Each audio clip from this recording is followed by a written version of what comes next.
حضرت محمد صلی اللہ علیہ وآلہ وسلم نے حضرت علی المرتضیٰ رضی اللہ عنہ کو کن پیغمبروں سے شباہت دی؟ حضرت علی رضی اللہ عنہ کا سر حضرت آدم علیہ السلام کی مانند ہے۔ حضرت علی رضی اللہ عنہ کا چہرہ حضرت نوح علیہ السلام کی مانند ہے۔ حضرت علی رضی اللہ عنہ کا دہن حضرت شیت علیہ السلام کی مانند ہے۔ حضرت علی رضی اللہ عنہ کی ناک حضرت شعیب علیہ السلام کی مانند ہے۔ حضرت علی رضی اللہ عنہ کی کلائیاں حضرت سلیمان علیہ السلام کی مانند ہے۔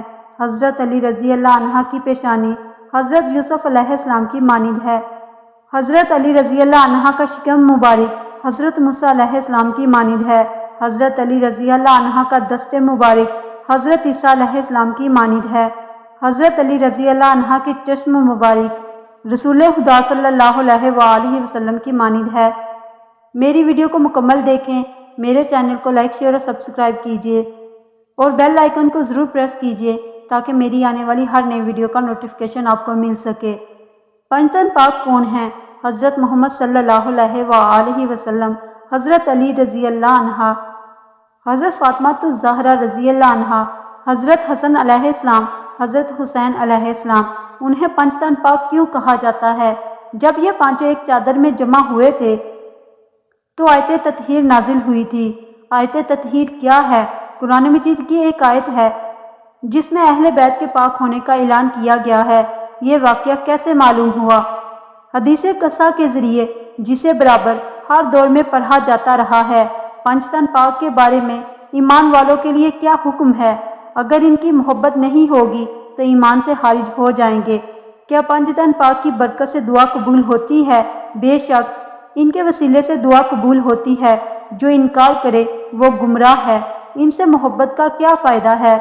قیامت والے دن جن سے محبت ہو ان کے ساتھ حشر ہوتا ہے۔ اللہ تعالیٰ پنج تن پاک کے صدقے دنیا اور آخرت اچھی فرمائے، آمین۔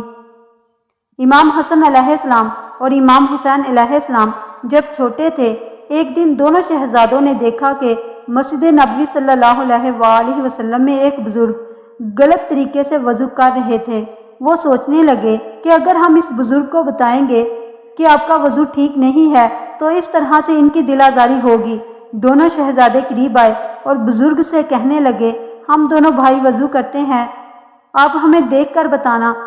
امام حسن علیہ السلام اور امام حسین علیہ السلام نے جب وضو کیا تو یہ دیکھ کر بزرگ کہنے لگے، شہزادوں آپ دونوں نے ٹھیک وضو کیا ہے، میں نے ٹھیک طریقے سے وضو نہیں کیا تھا۔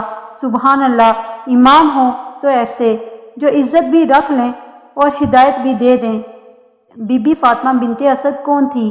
آپ رضی اللہ عنہ حضور اکرم صلی اللہ علیہ وآلہ وسلم کی چچی حضرت ابو طالب رضی اللہ عنہ کی زوجہ جناب ہاشم علیہ السلام کی پوتی، امام حسن علیہ السلام اور امام حسین علیہ السلام کی دادی اور امام علی علیہ السلام کی والدہ تھی۔ آپ رضی اللہ عنہ تاریخی آدمیت کی وہ واحد خاتون ہیں جنہیں کعبہ کی دیوار نے رکن یمانی کے پاس سے شگاف ہو کر اندر جانے کا راستہ دیا، اور آپ رضی اللہ عنہ 3 دن تک کعبہ کے اندر رہیں۔ آپ رضی اللہ عنہ نے 17 سال تک رسول اللہ صلی اللہ علیہ وآلہ وسلم کی پرورش فرمائی اور اپنی زندگی کے 56 سال حضور صلی اللہ علیہ وآلہ وسلم کی ہمراہی میں گزارے۔ یثرب کی طرف ہجرت کرنے والی آپ رضی اللہ عنہ پہلی خاتون تھی۔ 12 امام آپ رضی اللہ عنہ کی نسل سے ہیں۔ ماں کے درجے پر ہونے کے باوجود آپ رضی اللہ عنہ نے ہمیشہ حضرت فاطمہ الزہرا رضی اللہ عنہ کا بے حد احترام کیا۔ آپ رضی اللہ عنہ نے 4 ہجری کو رحلت فرمائی۔ آپ رضی اللہ عنہ وہ واحد خاتون ہیں جنہیں حضور صلی اللہ علیہ وآلہ وسلم نے اپنی قمیض کا کفن دیا۔ حضور صلی اللہ علیہ وآلہ وسلم خود آپ رضی اللہ عنہ کی قبر میں لیٹے اور آپ رضی اللہ عنہ کو اپنے ہاتھوں سے لحد میں اتارا۔ آپ رضی اللہ عنہ خاندان اہل بیت کی پہلی خاتون ہے جو جنت البقیع میں دفن ہوئیں۔ جو شخص عید کے دن 300 مرتبہ سبحان اللہ و بحمدہ پڑھے اور فوت شدہ مسلمانوں کی ارواح کو اس کا ایصال ثواب کرے تو ہر مسلمان کی قبر میں 1000 انوار داخل ہوتے ہیں، اور جب وہ پڑھنے والا خود مرے گا اللہ تعالیٰ اس کی قبر میں بھی 1000 انوار داخل فرمائے گا۔